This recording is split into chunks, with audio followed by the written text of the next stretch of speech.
Alright, so it's been a little while since I've recorded a video and I felt bad. I've been studying a lot and I can make plenty of excuses, but I've really just been lazy too. So I figured today I would start off with looking at OSPF version 3 with multiple address families. You can see my chicken scratch up there.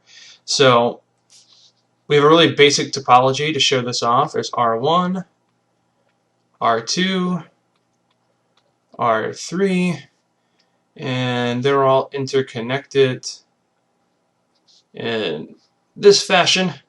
I think the major subnet here is 192.168. We'll call it XYZ, where X is the lower router number and Y is the higher router number, then Z is the actual host number. So it sounds confusing when I say it out loud, but like the connection between R1 and R2 would be 192. Let me back that out. 192.168.1.2, and then either .1 or .2, and these are all /24. And then there is loopback interfaces that are 192.168.ZZ, where Z is the router number. I'll put that up there also. And those are all /32. So those are our fast Ethernet links. These are our loopback links.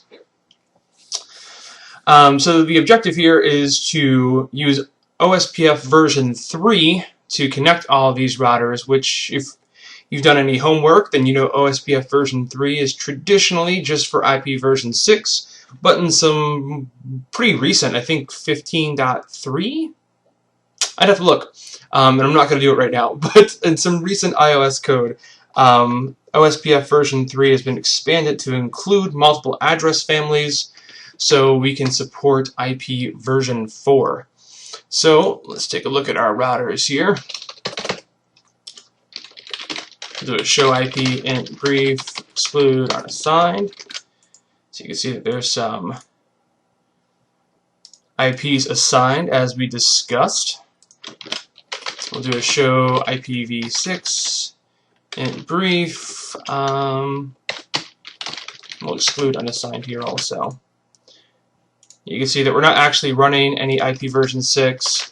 And that's actually the first thing we have to do, even though we're going to use this to carry information about IP version 4 prefixes. We still have to enable IP version 6 first because all of our hellos are exchanged via IP version 6, and all LSAs and everything. So it's still, OSPF version 3 will still operate at a protocol level over IP version 6, even when it's exchanging version 4 prefixes. And we'll show that with some Wireshark. I'll actually kind of get that up and running right now in GNS3.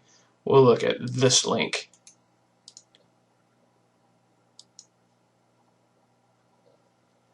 We'll get Wireshark up in the background. And the first thing that I'm going to do is I want to exclude any CDP or loop information. So I'll do a bang CDP and bang loop, just to clear that out of the capture so we can get a pretty clean view of what's going on. And we'll set up our OSPF version 3 for IP version 4 on this link first. And I'll keep that running in the background. So the first thing we have to do is we're going to go into global config. We're going to say IP version 6 unicast routing. We're going to go on to our fast Ethernet 0/0. We're not going to assign a specific IP version 6 address.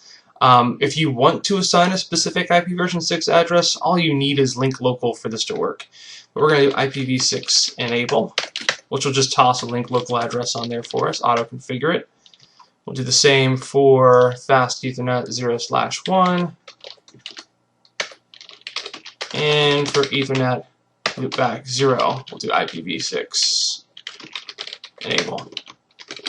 We'll toss it in here and on here, and we'll do it to router 3 also. We're not going to look at it until closer to the end. I want to get the Wireshark first.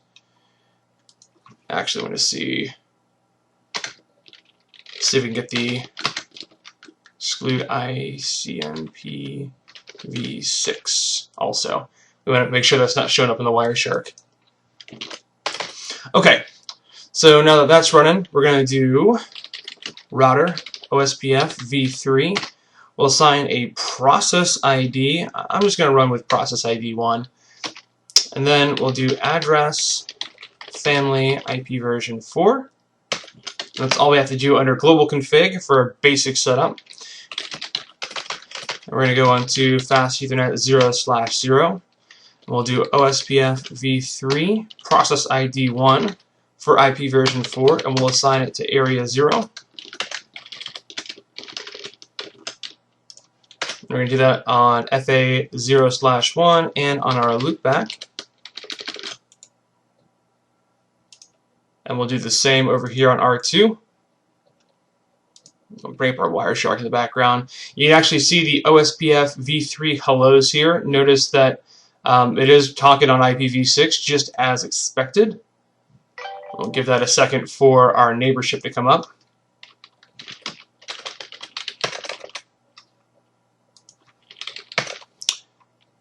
And I'll pop that config in on... I'm just noticing that my syntax was a bit off there. It needs to be IPv4 unicast. Let's fix that really quick. That's why we don't have any neighbors.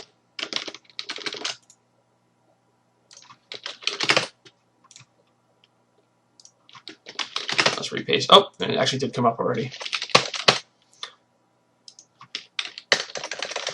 Alright, so you can see that we did have a neighborship form. You see OSPFv3 adjacency change. You can look over here in the background. We have some LS going out right now, LSUs, as we're exchanging information back and forth. We can do a show IP route. You'll see that we do have OSPF routes. Here's kind of a tricky part about OSPFv3 when we're talking about IPv4. If you do a show IP OSPF neighbor, you'll get nothing.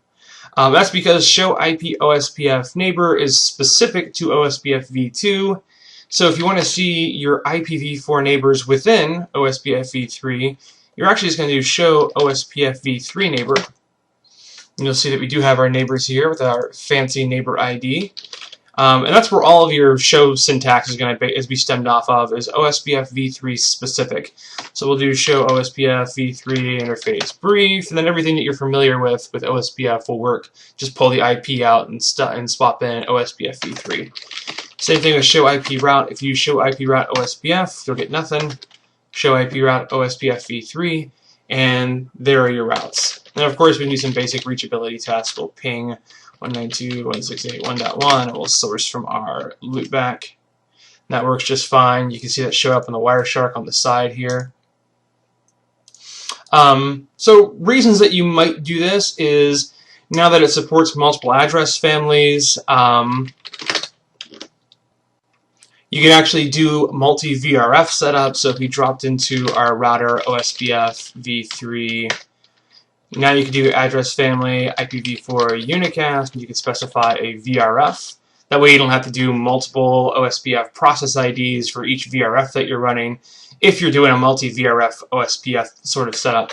Another cool reason is it reduces configuration for when you do go IPv6. It does require a separate neighbor adjacency, and you will still make a separate OSPFv3 database. So we can look at our current OSPFv3 database.